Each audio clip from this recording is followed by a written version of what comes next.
I want to welcome everyone for joining us for this next in what has developed into a series of conversations that we have been providing through our workplace program. This session is called Grief and Mourning in Times of Crisis, Considerations and Opportunities for Your Workforce During Turbulent Times. I am Mark Fowler. I'm the CEO at the Tanenbaum Center for Interreligious Understanding and want to welcome you all to today's session. Also, we start these sessions certainly by acknowledging that wherever you are, if you are someone or you know someone who is dealing directly with the COVID-19 pandemic, whether you are someone who is near and dear to you, may have you be dealing with actually having the virus or taking care of someone who has contracted the virus, or you are an essential worker, in whatever way the virus is impacting you, we just want to acknowledge that and let you know that whatever your journey is, you are definitely in our hearts, thoughts, and minds. Just a quick word about Tanenbaum's mission for any who may not know. Tanenbaum is a secular, non-sectarian, not-for-profit. Our mission is to combat religious prejudice, to promote respect, and to build understanding around religious differences. We've been doing this work for about 28 years and work in 4 primary program areas, including education, healthcare, peace building and conflict resolution, and in workplaces. And this session came about primarily because one of our corporate members asked us, were people asking, or what were some of the resources that were available, particularly around the topic of grief and mourning. And when we had this conversation, for those of you who may not know, Tanenbaum is based in New York City. Our offices are in Lower Manhattan, and this was certainly several weeks after we had all started working remotely at the height of the pandemic in New York City, when we became an epicenter, and really, noticing the various ways that the grief and mourning process was being interrupted, but knowing that there were particular implications given that the majority of the workforce, or a good portion of them, all of a sudden started working at home. And how were these events actually impacting people as they were navigating all of this new terrain? So that's kind of how this session came together. And we are going to be speaking with 2 very learned people, one who is both a friend and a mentor of mine, and one who is a new friend, and he doesn't know it, but a new mentor of mine. So I'd like to introduce you both to Reverend Diane Berke, who is the founder and spiritual director of One Spirit Learning Alliance, and to Reverend Jason Whitehead of Mosaic Insight. And I'd like to give each of you an opportunity to introduce yourself rather than me reading something off a piece of paper. So Diane, would you start us off? Thank you, Mark. My professional background before entering ministry was in the mental health field, and I continue to be a licensed mental health counselor in New York State and New York City. And I was ordained in 1988 as an interfaith, interspiritual minister, and have spent the last 30 years training others in interfaith, interspiritual ministry. That's how I know Mark. He was one of my students, and after his ordination, he was invited onto the staff at One Spirit. I think that the interface between psychology and spirituality is something that is becoming more and more understood and expected in our culture. People want holistic approaches to their inner lives. And so when we look at a subject like grief and mourning, we're talking not simply about the emotions, but about the deepest part of ourselves as human beings, what some people might refer to as our soul, or that we could simply think of as the deepest meaning seeking, meaning making part of who we are. And that when we experience loss, that needs very much to be held and attended to if the healing process is going to happen in a healthy and integrating way. So I'm delighted to be here. Thank you for inviting me, Mark. Absolutely. And Jason, please, would you introduce yourself? Sure. My name is Jason Whitehead. I'm out here in Denver, Colorado. So I'll say good morning to those who are west of the Mississippi here, at least at this particular moment. I'm a licensed clinical social worker and an ordained Presbyterian minister in the PCUSA tradition. I also have done some advanced work in religion and psychology, which is that, as Diane was talking about, that intersection between how we think and what we believe and how we understand who we are as people in this world, individually and together. I think Diane said some wonderful things about grief and mourning here, and I don't have much to add at this particular moment, but for me, in part as a counselor and coach out here in Denver, one of the things that's really vital and important to me is how we're making meaning of the experiences that we're having, and then how that meaning-making process gets integrated into our emotional, physical, mental, and spiritual lives in ways that allow us to stand firmly when the world around us feels very crumbly and chaotic, and take meaningful steps, even if they're just baby steps, in a direction that we find to be valuable and purposeful, not just for ourselves, but for the people around us as well. So I think that's all I would add. I would just echo everything Diane said to start here, that I think there's a great need to think beyond just the behavioral things and move into the meaningful things as well, especially when it comes to grief and mourning and loss. Great, thank you so much, Jason. So I'm going to stay with you and ask if you would start us off, because one of the things that we talked about was distinguishing grief from mourning, that they sometimes are used interchangeably, and they actually are two distinct processes. So I wondered if you could address that a little bit. Sure. So the simple side of that for me is grief is the internal work that we're doing, and mourning is the external work.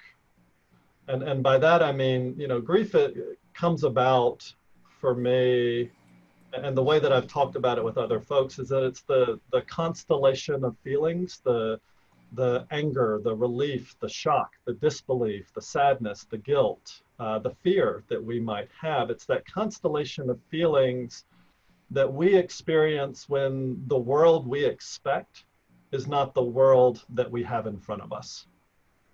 And so grief is beyond death. It's beyond, certain kinds of events, but it happens because events don't match up with what we hope they will be or what we expect them to be. And so we internally kind of process that, and that becomes our grief process. Mourning, on the other hand, for me, it involves a different thing. It's an external framing of that grief. It's when we cry. It's when we talk to someone else. It's when we journal. It's when we meet for happy hour with people to discuss what's going on. Mourning, for me, involves movement. It involves a movement from the internal to the external, from the individual to the community, from what I'm feeling to what I'm hoping. And so there's a sense of integrative work that comes when we move out of this personal grief and into this communal sense of mourning. I hope that gets at what you're you're asking for, the little academic definition, but. No, I think I mean, that really does, I think in very much, I'm left speechless in a way, which is, anyone knows, is kind of like, how did that happen? But I do think that this is a great place for us to begin this conversation, because if we can acknowledge that there is this internal process and external process, that for many of the people who are participating in this webinar and will be viewing it, that both of those are processes which we can see in employees, in workplaces, and in other environments as well. That it's not one or the other. And the thing that I kind of heard newly is that it's not linear. So it's not that you have one and then you have the other. And I know in my own experience, I've found myself vacillating between the two. Diane, I'd love to get your thoughts on this. And there's a poem that you wanted to share with us as well about this process. So I'd love to get you in here now. Thank you. Yeah, they're not only are they not linear, but you know, we often have a misconception in our culture that grief is something you get over, that it's something you cure, that it's something you get rid of. And that really is not the case. We don't get over grief. We integrate the loss into a new experience of life and a new way of being in the world. You know, people often talk about grief as in terms of, well, you want someone to get back to normal as quickly as possible. But what isn't understood is that normal doesn't exist anymore in the way it did before the loss. There is a new normal that has to include the loss of that person, the loss of that job, the loss, you know, we're talking primarily here about loss through death, but there are many, many kinds of losses that people will experience grief around. And the best way for me to understand mourning is that mourning is the process, as Jason said, the active process through which grief becomes integrated into a new sense of self in the world and a new experience of what life is. So for healing to take place in grief, people must engage in the process of mourning. The poem that you referred to, Mark, is actually a poem that was written in the 12th century. And that's part of why I really am always moved to share it, because this dimension of our human experience transcends history, it transcends geographical location, it transcends culture. It's such a central part of human experience itself. So this poem is called "'Tis a Fearful Thing," and it was written by a Spanish Jewish physician and poet named Yehuda Halevi. "'Tis a fearful thing to love what death can touch, a fearful thing to love, to hope, to dream, to be, and oh, to lose. A thing for fools this, and a holy thing to love. For your life has lived in me, your laugh once lifted me, your word was gift to me. To remember this brings painful joy. 'Tis a human thing, love, a holy thing, to love what death has touched.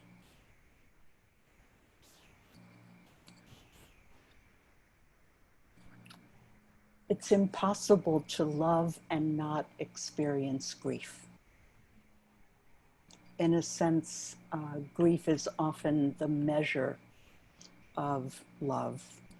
And death ends a physical relationship, but it does not end relationship. In the process of grief and mourning, the primary relationship with the person who's been lost moves from one of immediacy and physicality to one of memory. But the relationship is ongoing.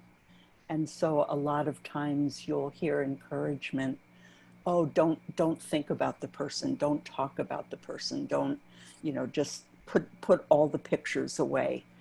And that actually short circuits the process of transforming the relationship to a new relationship that continues to be alive in our lives and in our love for the person. There's two wonderful things that I'm hearing in this conversation. One is this idea that the grief and mourning process really does usher in a new identity for all of us each time we go through that process. And given that there are a number of diversity, equity, and inclusion practitioners, and likely some who are working in human resources, et cetera, a lot of our work is based in the idea of people being able to bring their whole selves to work.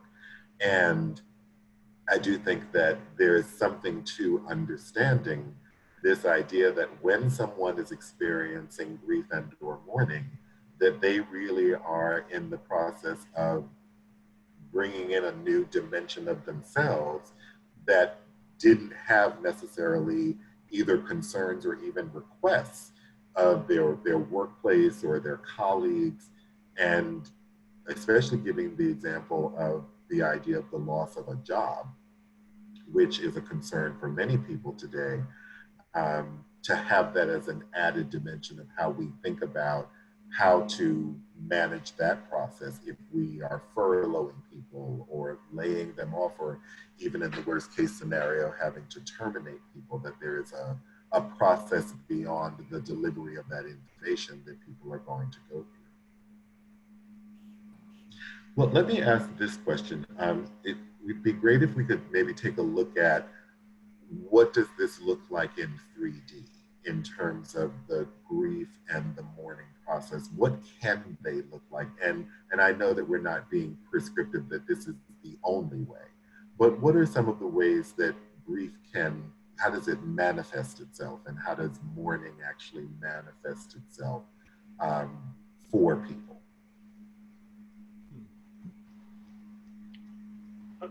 I think that's a great question, because as I was listening to Diane and that amazing poem, thank you for sharing that. One of the things that I was reminded of is how distinct a grief process is for each person. Someone can experience the same thing, and some people are relieved by it, and some people are saddened by it, and some people are angered by it. And all of those are kind of encompassed in a grief process to some extent. I was thinking about this conversation during the week last week, and thinking about people who experience a birthday party and they don't have a partner who was long at that birthday party with them. They're both celebrating and lamenting at the exact same time. So it's really complex, depending on they miss the person who they would normally celebrate that with, but they're also celebrating with the person. And so there's this complexity of emotions that if we ignore, which I think is in part what I heard Diane talking about. If we ignore them, we interrupt a grieving or mourning process. And the word that I've often heard is how do we befriend grief? I was talking with some children's hospital chaplains recently, and they, the way that they teach it is around befriending your grief and making the mourning an integrative process rather than making the mourning an extra process or a forced process or something like that. And so when we had our conversation last time, Diane, you used the wonderful word of companioning, grief and companioning one another. And that's really stuck with me as I've continued to kind of think about this. And,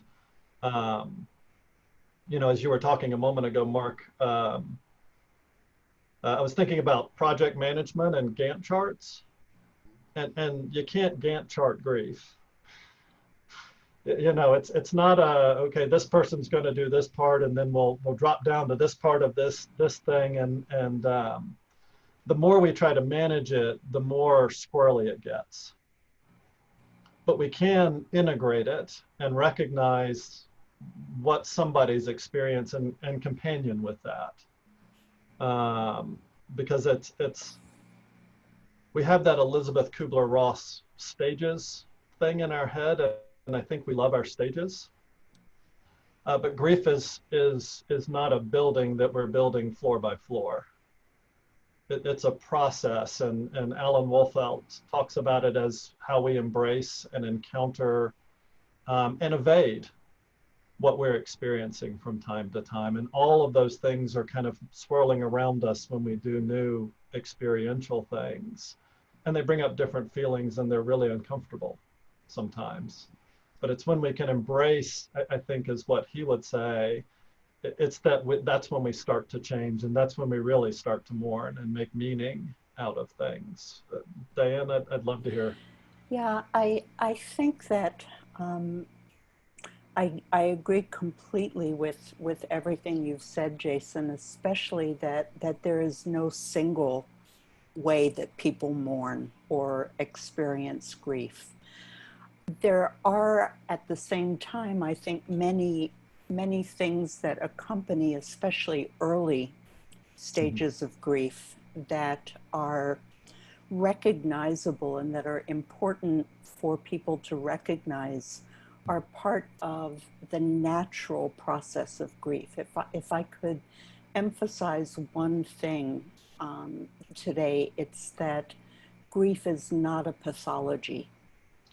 There are times that people experience grief on top of trauma and other kinds of things that can lead to particular kinds of challenges. But grief is as natural a healing process as if you break your leg, the bone of the leg knitting together. It's a natural process. It's not something that we make happen, but we can cooperate with those natural healing forces and processes that allow the healing to occur. Early in grief, there's often a sense of shock. Even if the loss was expected, there's still often a sense of disorientation, particularly in the case of if there's been a long illness and someone has been in a caregiver role. Suddenly that role is gone, and what gave structure and predictability to one's days and life is not there anymore. In early grief, people find it often very difficult to concentrate, to focus, and these are things that can certainly have an impact on people's experience in the workplace. There can be a sense of just living in a nightmare that you keep wanting to wake up from. There can be a profound sense of alienation from other people in the world around you because they're going about their normal daily lives as if nothing had changed, when for you everything has changed. So there's all of those kinds of things. There's often just sheer physical exhaustion, days that dragging yourself out of bed or taking a shower feels like the most major accomplishment you can imagine. So all of those kinds of things accompany early grief, and early can go on for weeks and weeks and weeks and months. I think one of the myths is that grief is something we can get over quickly.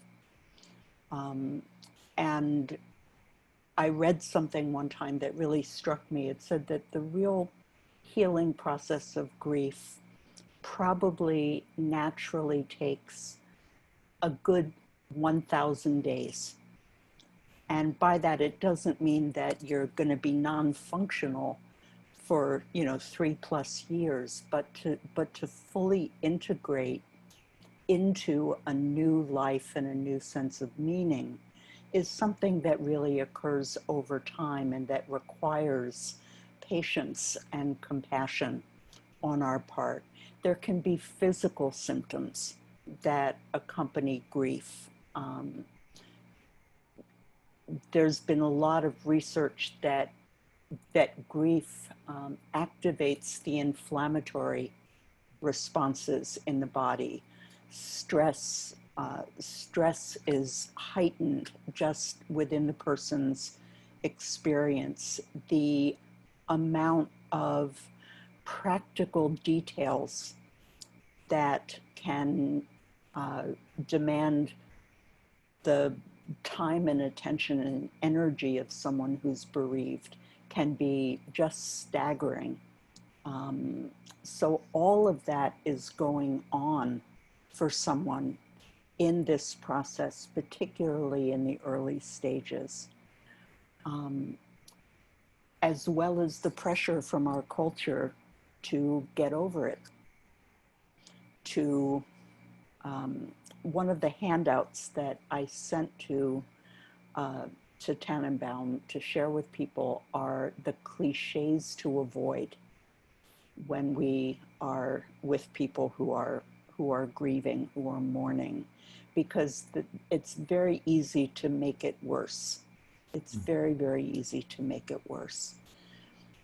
I think the one other thing I'd like to mention at this point is that part of that initial kind of shock, overwhelm, disorientation, feeling like life isn't quite real is because it's too much to integrate at one time.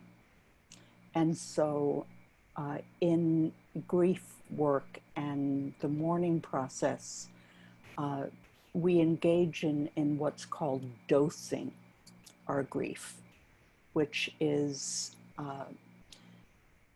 giving ourselves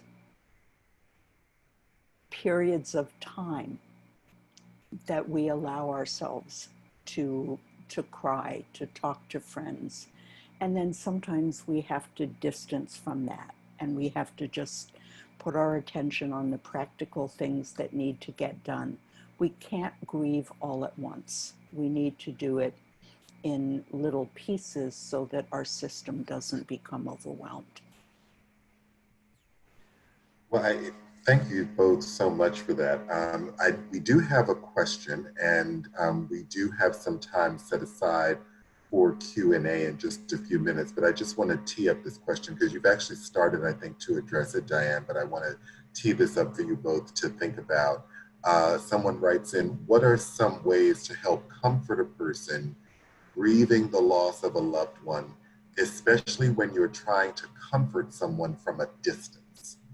So given the many restrictions that we have now on being together, what are some of the ways that we can think about companioning someone if we can't go and make a condolence call or actually sit Shiva in the way that we normally would, and the rituals that we would normally engage in? So if you all can just give some thought to that, that'll be the first question that we start with.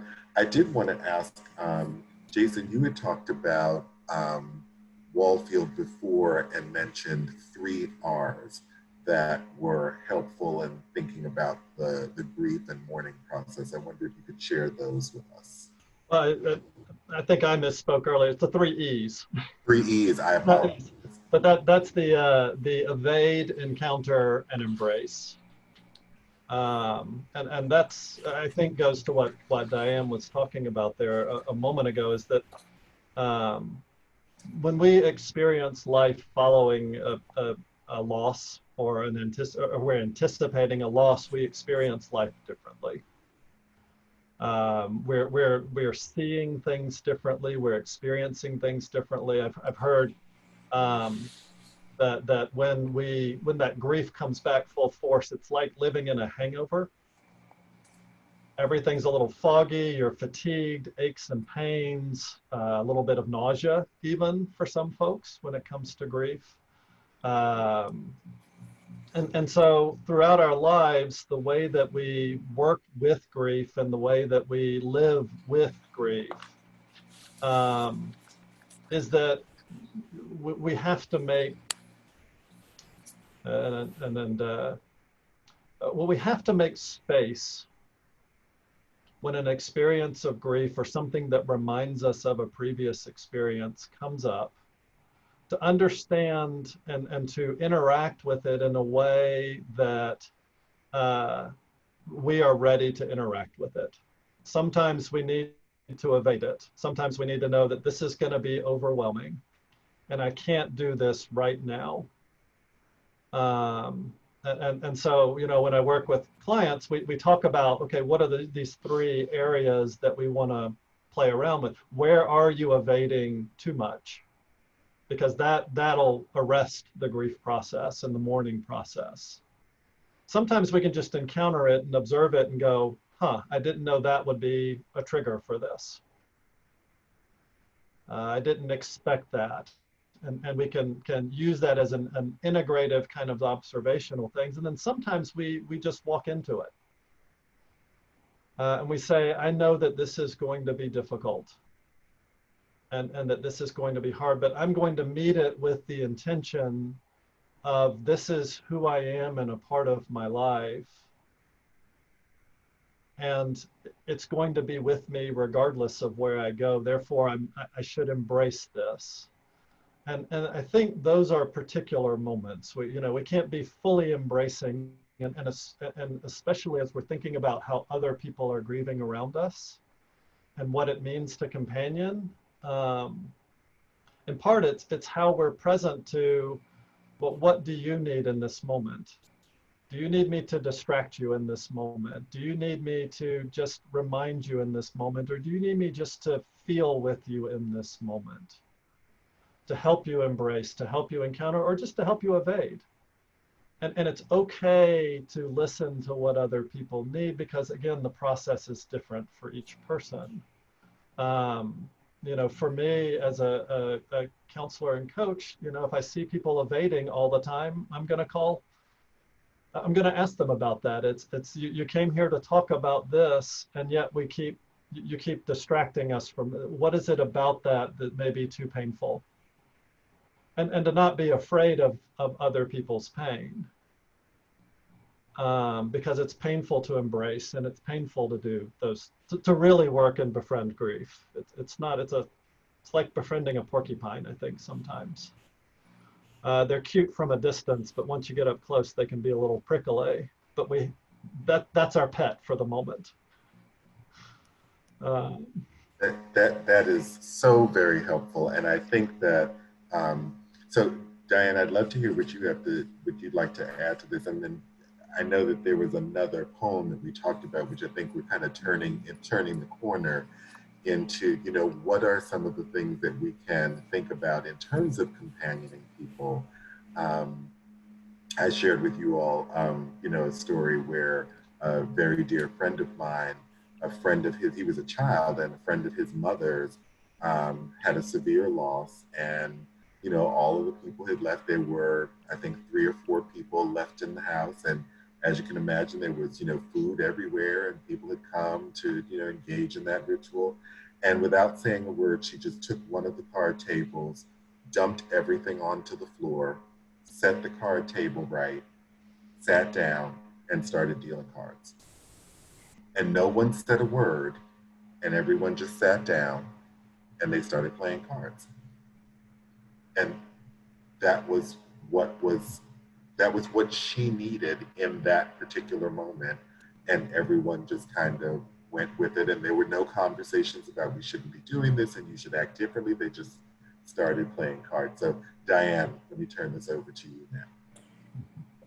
Thank you, Mark. I think that's such a wonderful example and a beautiful example of what Jason was talking about, that sometimes to companion someone means to help them evade, to help them just take their mind off of their sorrow, their grief, their pain, and do something else.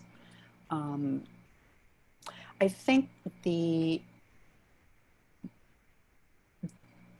in terms of the question that you asked, or that the participant asked, I would say one of the most important things we can do to companion and comfort people is to be very mindful to not judge, to simply not judge their mourning process, and to let go of any notion we might have of the proper way for someone to mourn, or what we think someone should be feeling. That what people need more than anything in this process is a space where they can engage in their own process of grief and mourning without shame, and without needing to put on some kind of mask and show up as someone that they're not in the moment. That's so to listen. Probably listening is more important than anything else in creating that kind of space, and to listen with an ear that isn't caught up in, oh, what am I going to say back, or how am I going to solve this? How am I going to fix this for the person? How am I going to make them feel better? But simply to receive and be present with, the message that says to someone, you're not alone. I'm here with you. I can't change the reality that you're going through, but I can be here with you as you go through it, is probably the most comforting thing that people can offer and can experience. Sometimes people are reluctant to ask for memories, or to share memories that they have of the person who died, because they're afraid, again, it will stir up pain, and it will, but that's part of the healing process. So to ask for memories, to share memories, can be a very, very helpful and comforting thing to do. Don't wait for the person to reach out to you. Very often people will say to someone who has suffered a loss, I'm here, give me a call if you need me. But most people who are in grief are very reluctant to do that. They're afraid of burdening people. So be proactive, be the one who reaches out. Pick up the phone, send a text, one of the things that my friends would text me after I had gone through a loss was, "How is your heart today? How is your heart today? How are you feeling?" And that was always just very, and sometimes the answer would be, I'm having a rough time, and I just don't have the energy to talk about it. And that was okay, you know. So would this be a good time, Mark, to share that poem, do you think? I think so. And there's another question that's come in that I think would be the beginning of addressing the question. So please, yes, I think this would be the great time for it. This is a poem from a book called The Cure for Sorrow by Jan Richardson, which she wrote through her healing process after the sudden and very tragic loss of her husband. And this is called The Blessing You Should Not Tell Me. Do not tell me there will be a blessing in the breaking, that it will ever be a grace to wake into this life so altered, this world so without. Do not tell me that the blessing will come in the absence. Do not tell me that what does not kill me will make me strong, or that God will not send me more than I can bear. Do not tell me that this will make me more compassionate, more loving, more holy. Do not tell me this will make me more grateful for what I had. Do not tell me I was lucky. Do not even tell me there will be a blessing. Give me instead the blessing of breathing with me. Give me instead the blessing of sitting with me when you cannot think of what to say. Give me instead the blessing of asking about him, how we met, or what I loved most about the life we have shared. Ask for a story or tell me one, because a story is finally the only place on earth he lives now. If you could know what grace lives in such a blessing, you would never cease to offer it. If you could glimpse the solace and sweetness that abide there, you would never wonder if there was a blessing you could give that would be better than this, the blessing of your own heart opened and beating with mine.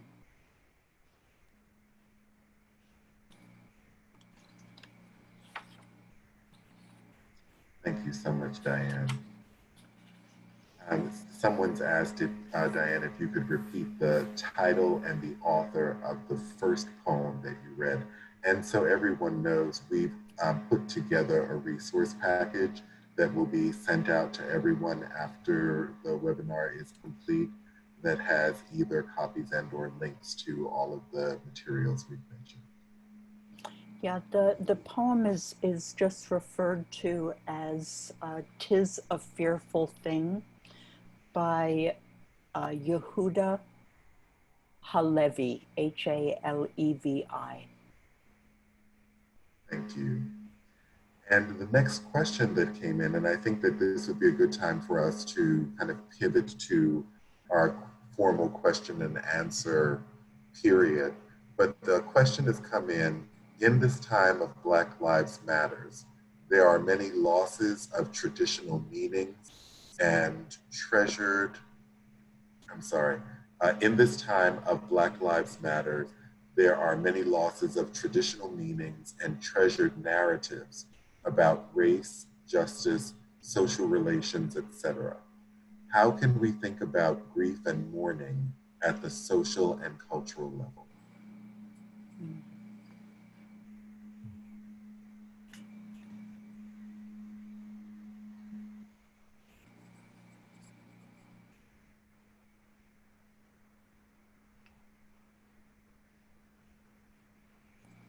It's a wonderful question. And very germane to the disruptive narratives that happen when pain is kind of rent open in our culture, the history of pain and the history of oppression and marginalization, and racist policies and systems and all of those things that have been set up to highlight difference in a destructive way rather than highlight difference in a constructive way.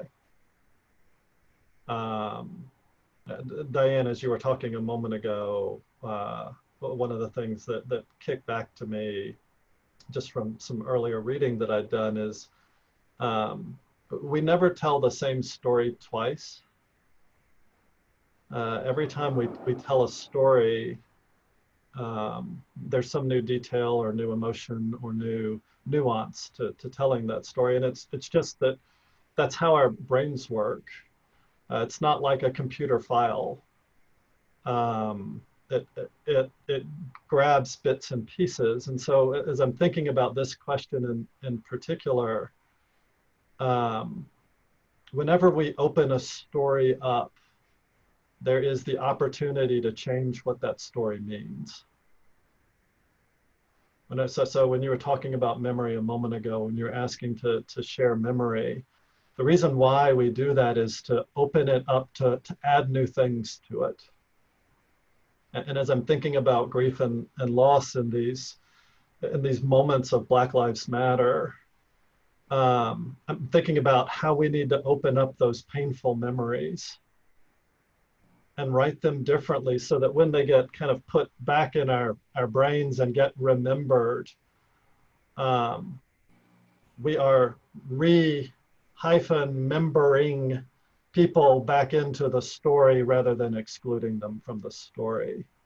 And so grief and mourning becomes a time of opening up these painful things and inserting the pain into the story, because that's what's real and that's what's there, and that is in part what has been kind of evaded for so many years because we were too uncomfortable with inserting that.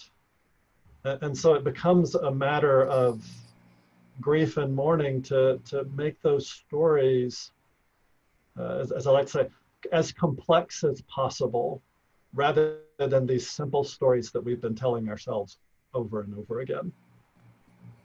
And to do that, those who want to do that justice work have to be willing to sit with the pain that we've either caused or inadvertently caused or just ignored ourselves, and be comfortable going into those spaces to hear those stories so that when we remember from that point forward, we take those memories and all of that with us. Because without that, there's no way to mourn if we're just ignoring somebody else's pain and ignoring our own role in the cause of that pain.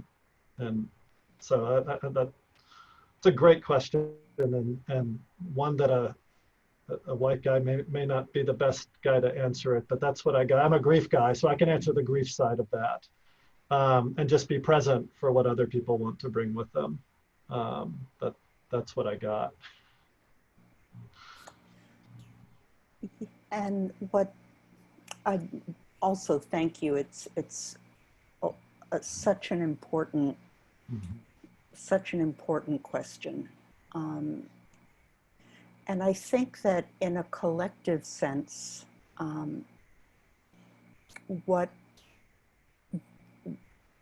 is being lost for white people particularly is the myth of the American dream, the myth of the American ideal, that the myth that we have lived up to, the values that are espoused in the founding documents of this nation.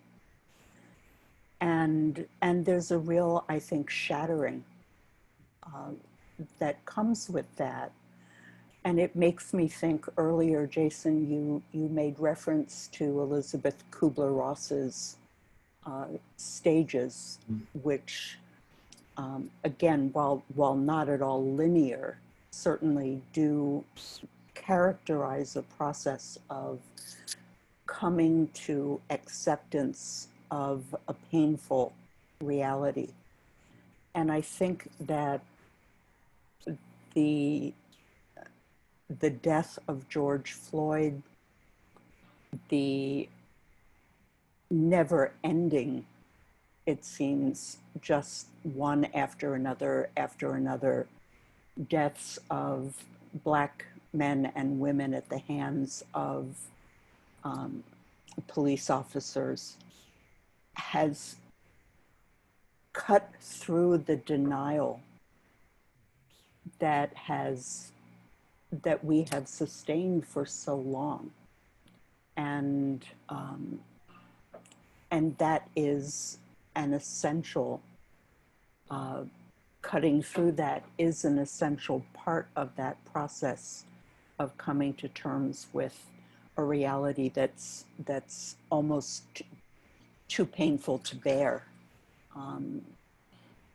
I think as well for many white people, the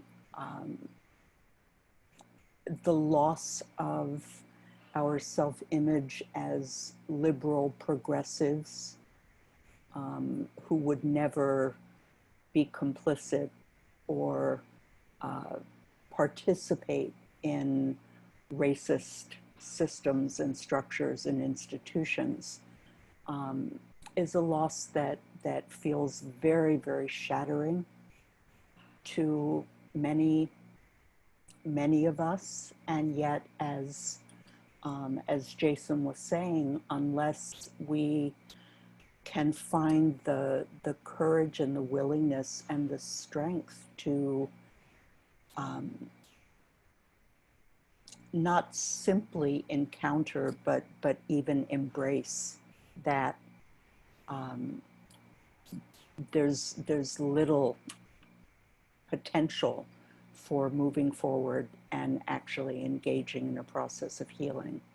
And again, some of that is listening to the stories of what people of color experience and go through and deal with every single day, that for many of us, we just have never had to think about. So I think that there is the potential for a collective process of grief and mourning if we have the courage to engage and embrace it. I think also the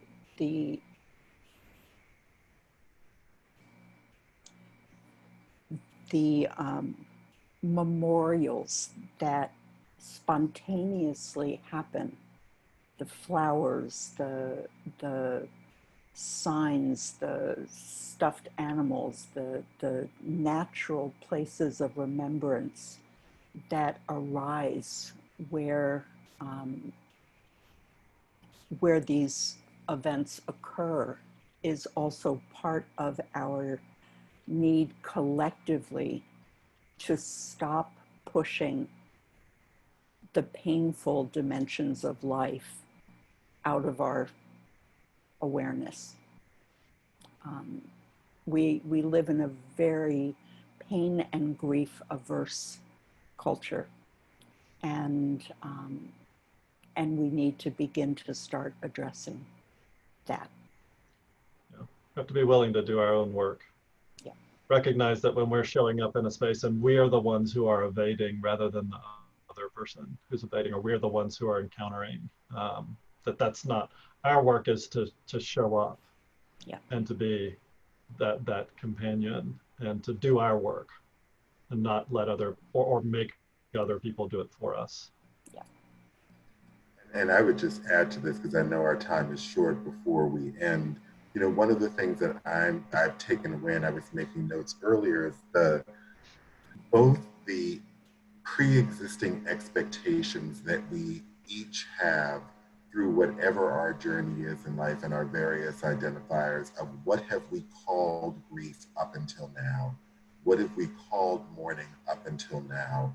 How have we engaged in it? And what are some of the cultural and social expectations that we have of others and ourselves when we find ourselves in the situation of either companioning someone or being the person who is grieving or mourning, and that it is a very individualistic experience. And so there is that individual work for us to be mindful of in terms of if we're the person who's grieving, how we're holding our grief and our mourning process.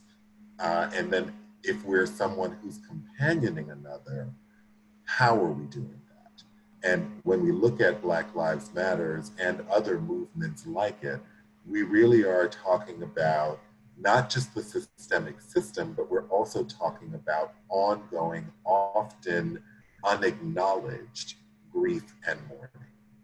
And that has evidenced itself in a variety of ways. And, you know, for me, I think, you know, part of this dynamic, part of this ongoing dynamic for all of us, but for me as a person who's grown up and is a, you know, Black African-American man, is really looking to see, well, where are my touch points? Where is my grief? And what has been my mourning process? And what has been, if you will, the ancestral grief and mourning that I carry simply because of how I was raised, or the encounters of my immediate ancestors and others that I may or may not know about. I think that that's something that we can bring to the conversation, particularly at work, where, interestingly enough, many corporations are providing space for conversations about this. And I'm hoping that what we've shared today will add to those conversations, that we're not just talking about the writing of laws, but we are talking about a process of grief and mourning. And I made myself a note when we think about reconciliation in our peace building and conflict resolution work, that work can only be done in the presence of grief and mourning, and that it has been welcomed into the process and known that everyone has to participate in this process in order for us to get to a place where we could even begin to think about what being together in a new way would look like. So we actually only have a minute left before we officially end. Diane, Jason, I'd love to just give you a moment to, if there are any final thoughts that you'd want to leave people with. And thank you both so much for this time together. I mean, I know we scheduled it for an hour. We could have gone on longer, clearly, our new mutual appreciation association. But I just wanted to give you all a moment with any final thoughts that you have.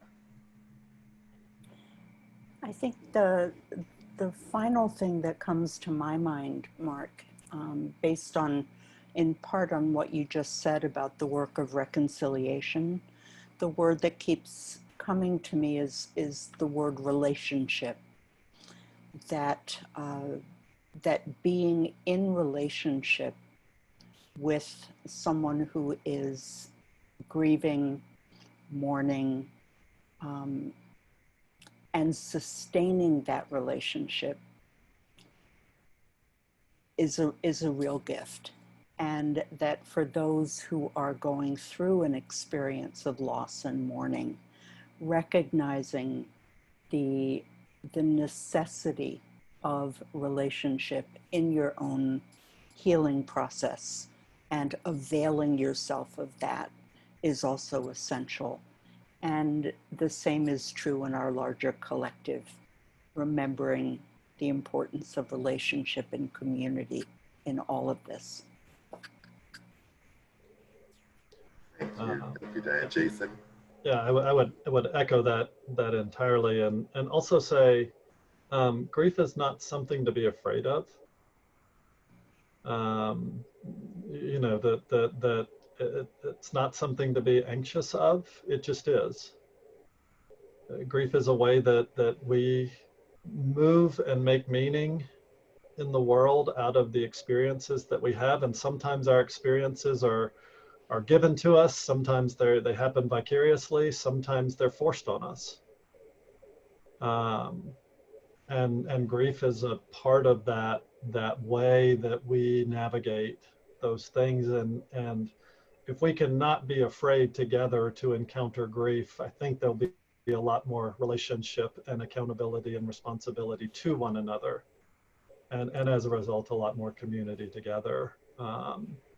If we're in a pain avoidance society, if we can just step into this particular kind of pain, there's opportunity, I think, to some extent there to at least experience one another differently and constructively. Well, thank you both so much for an illuminating conversation. Thank you all for joining us, and for those of you who listen to the recording, we will be sending out materials that both Diane and Jason have recommended. We've also at Tanenbaum put together a fact sheet on grief and mourning rituals that comes from our Religion at Work resource. That will give you some basic information on things to be mindful of that might be part of a person's grief and mourning ritual practice, and some considerations for thinking about how those are being impacted by COVID-19 and social unrest, et cetera. But we want to give you a little bit of a head start. We, of course, are here to answer your questions, and look forward to our next conversation. So thank you all so much for joining us today, and enjoy the rest of your day. Thank you, Tanenbaum, for the opportunity. Thank you.